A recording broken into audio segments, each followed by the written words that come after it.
اللہ من الشیطان الرجیم بسم اللہ الرحمن الرحیم۔ میں تمام مسلمانوں سے گزارش کرتا ہوں کہ جب وہ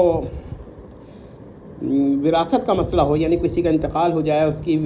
مرد یا عورت، اس کی وراثت تقسیم ہو،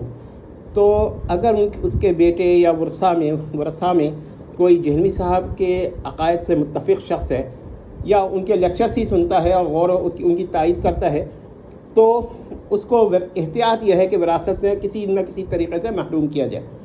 وجہ یہ ہم ہر وہ شخص جو جہلمی صاحب کے لیکچر سنتا ہے یا ان کی تائید کرتا ہے کہ تکفیر نہیں کرتے،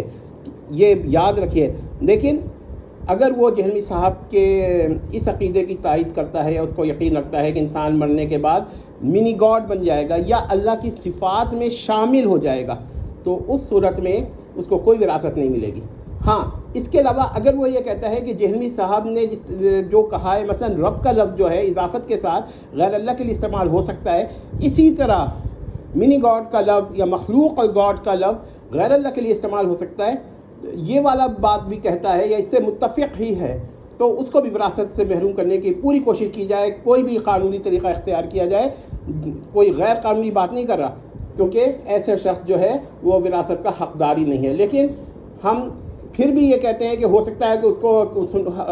یہ سب باتیں معلوم نہ ہوں، لیکن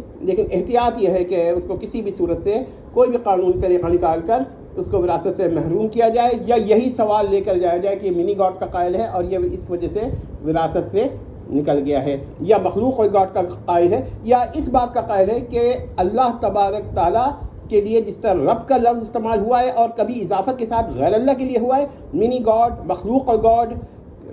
مخلوق خدا، منی خدا کے الفاظ بھی اسی قسم کے ہیں۔ اگر ایسا کہتا ہے تو کوئی بھی آپ لوگ کوشش کریں کہ ایسے شخص کو وراثت سے محروم کیا جائے۔ والسلام تمت۔